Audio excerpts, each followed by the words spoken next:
Welcome, friend, to Life and Liberty Radio. I'm David Householder, here to encourage your pursuit of happiness.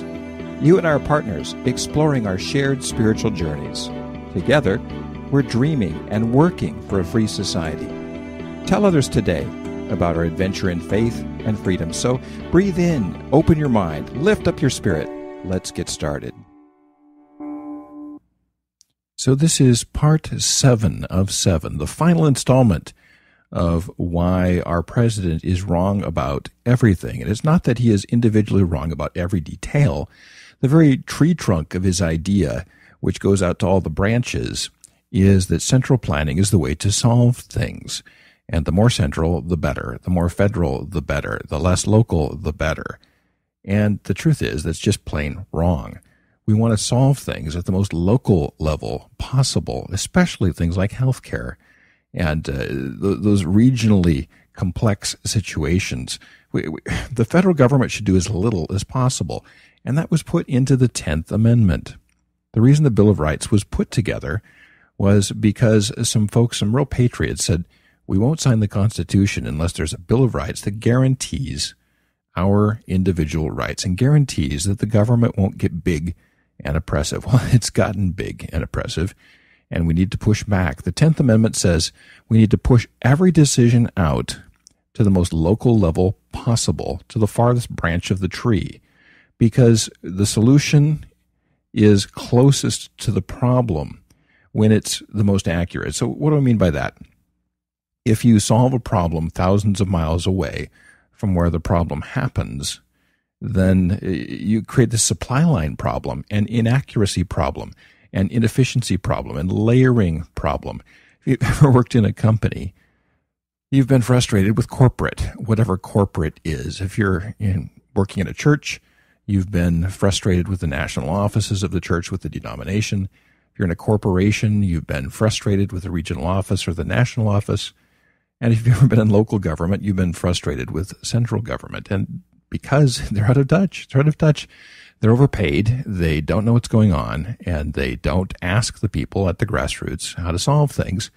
And they enjoy being pretty far up on the food chain, where they're pretty much invulnerable to problems in the economy.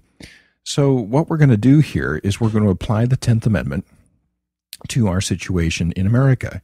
The reason we're 16, 17 trillion in debt is because we are solving these things at a central level, and we are growing the central government almost every month. And here's how we're doing it.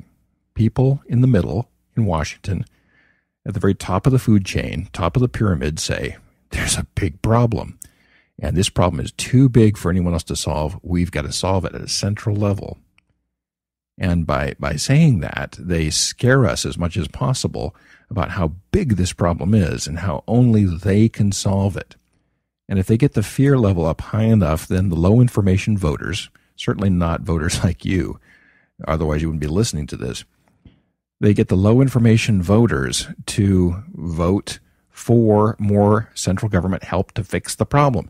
And they can almost always bank on a majority of people doing this.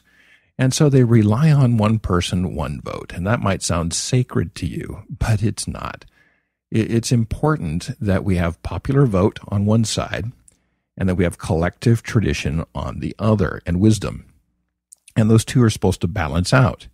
We're supposed to have the Senate, which is supposed to be collective wisdom, along with the Supreme Court, which is supposed to be collective wisdom, and the president, who's supposed to be chosen by a group of elites called the Electoral College, not by popular vote. And then there's the House of Representatives, which is supposed to express the voice of the people. So at the central level, only the House of Representatives was intended to be a shock absorber for the people's feelings and emotions. We're supposed to listen to it, but we're not supposed to let that totally set the tone. The Senate, which comes from the word sen, which is a Latin term for old, is the elders of the society, and they're supposed to be chosen by the state legislatures, not the votes of the people, not one person, one vote. The people who are running things would give the Senate position to someone after a lifetime of service. They go serve for 6 years and wouldn't have to worry about re-elections and come back and retire. That's pretty much the way it was supposed to be. The Supreme Court, kind of the same thing. these collective wisdom groups, and the Senate was supposed to confirm the president's appointees and, really look at the foreign policy and all that kind of stuff. And the Supreme Court, of course, was supposed to look at our great tradition and line everything up with it. And those were to balance out the popular vote. I'm not against the popular vote, but that's one voice. And the other voice is our great tradition and our rights and all of those things. Because the truth is, if everything was just popular vote, which is becoming for president, for Senate, for House, which is not what the original Constitution intended, then we're going to continue to vote away our rights, which we do over and over and over again, and vote up the taxes, which we do over and over and over again, and vote to give the government more and more power to solve the big problems. And then we end up with a situation where we've lost pretty much all of our freedoms. And so he makes a big plea at the end for more gun control. So once again, there's people that have been shot. So what we need to do is we need to go in, and from a central level, we need to control the whole thing. Well, okay, background checks. Sounds great, right? Well, so everybody has to be on a database then, and anybody with a slight mental illness or somebody who might be violent or angry has to be listed on a federal database, databank. Imagine that. Are you willing to let the central government have a database on every adult down through the teens and the patterns of their behavior where they could search anything? That's way too much power for the central government to have. And would it be great to make sure that only balanced people had guns? Yes, that'd be great. But at what cost? At what cost? I don't think we're headed towards a dictatorship, not at this point. But if I were a dictator, I'd sure love to have that database. So why would we want to create the tools that a dictator could use so easily at some point? A national database, same with E-Verify for jobs. We want to create this national database. A national database is a tool for a tyrant. We don't have a tyrant yet, but if one came along, boy, I'll tell you, you'd sure love to use a tool like that. So vote, vote, vote. Every person gets to vote, and that vote is sacred. And there's nothing to balance it, nothing to check it, nothing to push back on it. That's a recipe for bigger and bigger and bigger and bigger government. One man, one vote, one person, one vote. Sure, House of Representatives, but not for the rest. Go back to the original intent, the original Constitution. But the bottom line is this. Very simple. Central planning is not the way to fix things. Central planning doesn't understand the market. Central planning doesn't understand the nuances of regional differences. Central planning doesn't understand that people in Alabama and Mississippi think differently than people in suburban Minneapolis, and think differently from people in Berkeley, and think differently from people in Wyoming, and think differently from people in New England. They just do. And that's supposed to be okay. And we need to understand that those regional values are important. And it creates experimentation at lots of levels. So we can figure out what is the best system, what would work best. The truth is, a free society always works best. And a free society is safeguarded by rights. And we ought never to give up those rights just so we can have the central government solve things. That's where our president is wrong. So to conclude, if the tree trunk is in the wrong place, then all the branches will be in the wrong place, and all the twigs and all the leaves will be in the wrong place. And the tree that President Obama is presenting here in the State of the Union, the trunk is not just a little bit to the left, a little bit to the right. It's in the wrong yard. It really is. And that being the case, all the branches and all the twigs and everything else, all the leaves are wrong.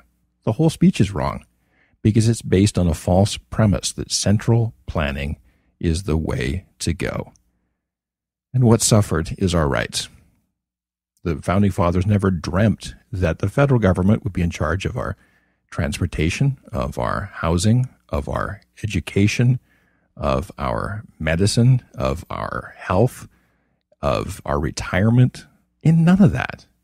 They had the crazy idea that we could have a free society. Well, really, what's left? What's left? Really?